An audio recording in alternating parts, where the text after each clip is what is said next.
You ever watch a horror movie and think, man, if I were the dog in this situation, I'd be out the front door? Well, Good Boy finally gives us that movie. A horror story told completely from the perspective of man's best friend. And honestly, it's one of the most unexpectedly emotional and chilling horror experiences this year. Because this time, it's not about who survives the night, it's about who's willing to stay loyal in the dark. What's up, horror fans? Welcome into Waxyz world, where we rank, review, and survive all things horror. And today, we're diving into something really different, and that's Good Boy, directed by Ben Leonberg. It's not just another haunted house flick, oh no. This one gives us a horror movie through the eyes of a dog. Yeah, you heard me, a dog. And let me tell you right now, Indy, the actual real-life dog starring in the movie, deserves an Oscar, a steak, and maybe a treat sponsorship deal. Because this pup acts his furry heart out. So grab your popcorn, grab your pup, and maybe keep the lights on, because this movie goes places you won't expect. So let's start off with what Good Boy actually is, because this film is like The Babadook meets Homeward Bound, if Homeward Bound was directed by Ari Aster after a really bad trip in the woods. It's set mostly in this isolated countryside house that Todd, played by Shane Jensen, moves into after his grandfather passes away, and he's sick, he's grieving, and he's clearly not doing great. But the one thing keeping him grounded is his dog, Indy. And from here, we get something I absolutely love. The story unfolds mostly through Indy's eyes. We literally see the world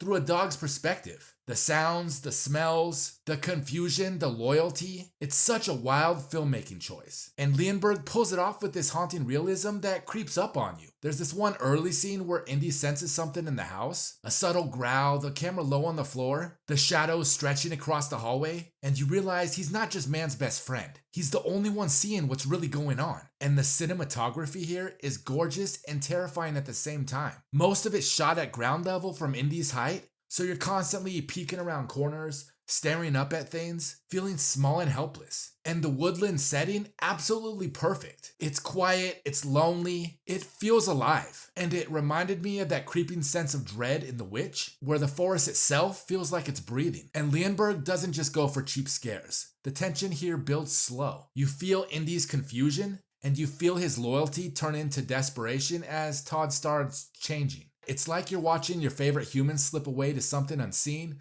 and you can't communicate it. That's horror and that's heartbreak. Now let's talk about performances here. Shane Jensen as Todd, amazing. He gives off this soft, broken energy that just slowly decays as the film goes on. And Indy, I'm not even kidding, he's the emotional anchor of the entire movie. And the way Leonberg directs his own dog is insane. Every tilt of the head, every whine, every glance carries emotion. It's a performance that puts most human actors to shame. And I have to shout out Larry Fessenden here.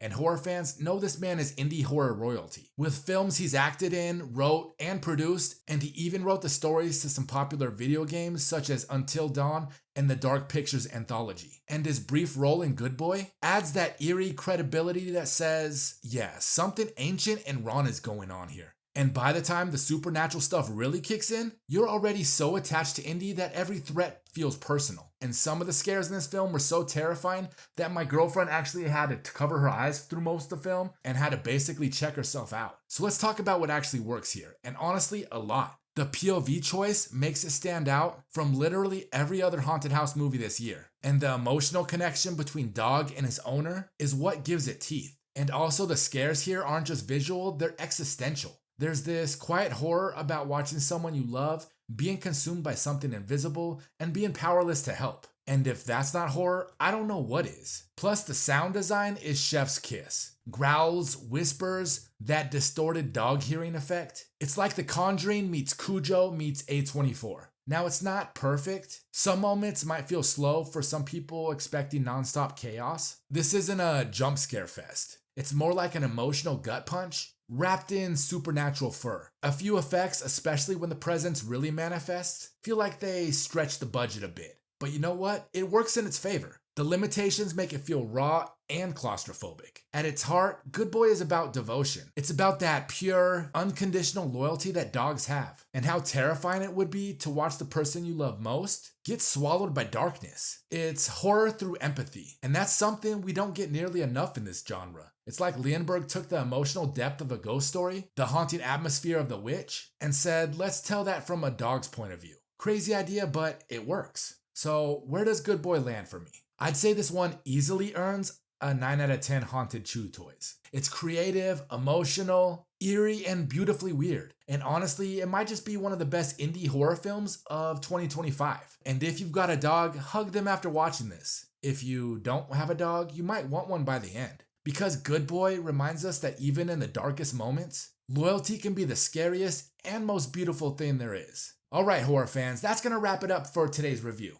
Let me know in the comments, would your dog survive a horror movie? Or would they just bark at the ghost or go back to sleep? If you enjoyed the video, don't forget to hit that like button, subscribe for more deep dives into horror's weirdest corners, and ring that bell so you don't miss what's coming next. Because trust me, we've got some nightmares worth fetching. This has been Waxyz World reminding you, sometimes being a good boy means facing the bad things head on. Till next time, we'll see you again. Peace!